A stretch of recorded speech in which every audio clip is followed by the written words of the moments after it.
सत्य को नारायण के रूप में पूजना ही सत्यनारायण की पूजा है। इसका दूसरा अर्थ यह है कि संसार में एकमात्र नारायण ही सत्य है, बाकी सब माया है। सत्य में ही सारा जगत समाया हुआ है। सत्य के सहारे ही शेष भगवान पृथ्वी को धारण करते हैं। श्री सत्यनारायण व्रत का वर्णन देवर्षि नारद जी के पूछने पर स्वयं भगवान विष्णु ने अपने मुख से किया। एक बार योगी नारद जी ने भ्रमण करते हुए मृत्यु लोक के प्राणियों को अपने अपने कर्मों के अनुसार तरह तरह के दुखों से परेशान होते देखा। इससे उनका अंत हृदय द्रवित हो उठा और वे वीणा बजाते हुए अपने परम आराध्य भगवान श्री हरि की शरण में हरि कीर्तन करते क्षीर सागर पहुँच गए और स्तुति पूर्वक बोले, हे नाथ, यदि आप मेरे ऊपर प्रसन्न हैं तो मृत्युलोक के प्राणियों की व्यथा हरने वाला कोई छोटा सा उपाय बताने की कृपा करें। तब भगवान ने कहा, हे वत्स, तुमने विश्व कल्याण की भावना से बहुत सुंदर प्रश्न किया है, अतः तुम्हें साधुवाद है। आज मैं तुम्हें ऐसा व्रत बताता हूँ जो स्वर्ग में भी दुर्लभ है और महान पुण्यदायक है तथा मोह के बंधन को काट देने वाला है, और वह है श्री सत्यनारायण व्रत।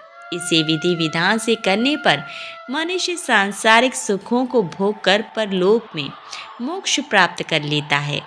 इसके बाद काशीपुर नगर के निर्धन ब्राह्मण को भिक्षावृत्ति करते देख भगवान विष्णु स्वयं ही एक बूढ़े ब्राह्मण के रूप में उस निर्धन ब्राह्मण के पास जाकर कहते हैं, हे विप्र, श्री सत्यनारायण भगवान मनोवांछित फल देने वाले हैं। तुम उनके व्रत पूजन करो, जिससे करने से मनुष्य सब प्रकार के दुखों से मुक्त हो जाता है। इस व्रत में उपवास का भी अपना महत्व है, किंतु उपवास से मात्र भोजन न लेना ही नहीं समझना चाहिए।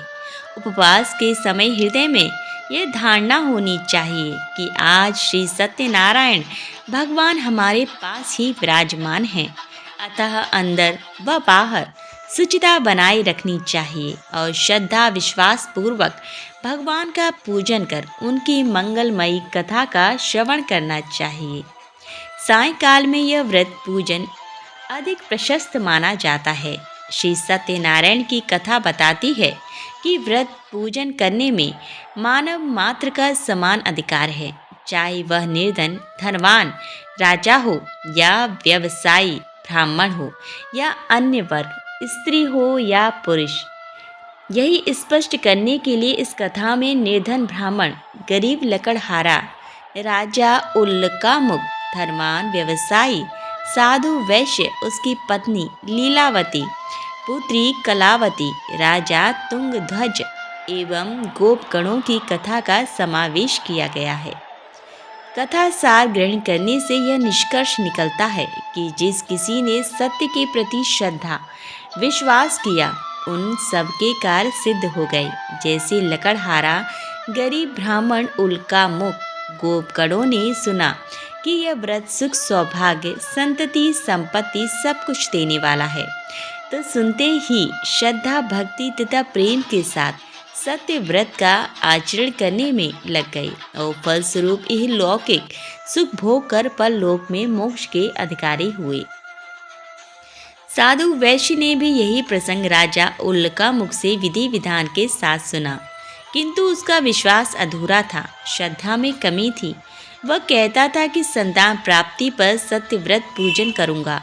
समय बीतने पर उसके घर एक सुंदर कन्या ने जन्म भी लिया। उसकी श्रद्धालु पत्नी ने व्रत की याद दिलाई तो उसने कहा कि कन्या के विवाह के समय करूंगा। समय आने पर कन्या का विवाह भी हो गया, किंतु उस वैश्य ने व्रत नहीं किया। वह अपने दामाद को लेकर व्यापार के लिए चला गया। उसे चोरी के आरोप में राजा चंद्रकेतु द्वारा दामाद सहित कारागार में डाल दिया गया। पीछे घर में भी चोरी हो गई। पत्नी लीलावती व पुत्री कलावती भिक्षावृत्ति के लिए विवश हो गई।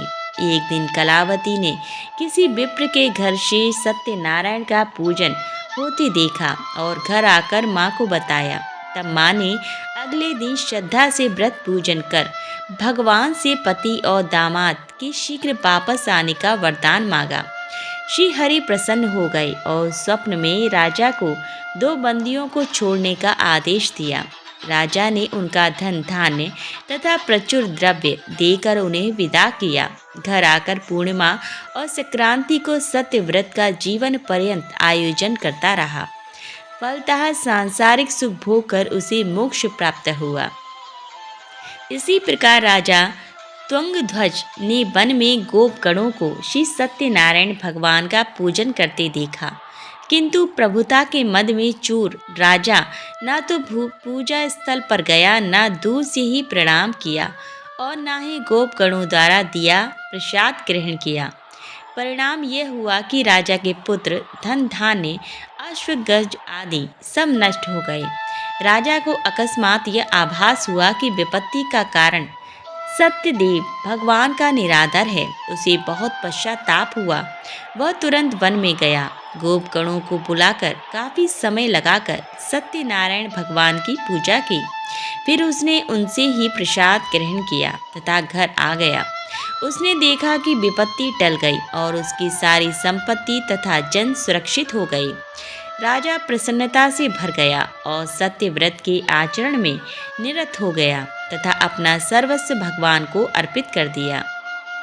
श्री सत्यनारायण व्रत से हमें शिक्षा मिलती है कि सत्य रूप ब्रह्म जीवात्मा रूप में हमारे अंदर ही विद्यमान है।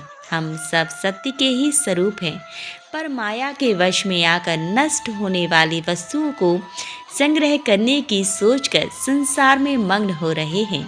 इस अज्ञान को दूर करके सत्य को स्वीकार करना और प्रभु की भक्ति करना ही मानव धर्म है। यही सत्यनारायण व्रत और कथा का सार है।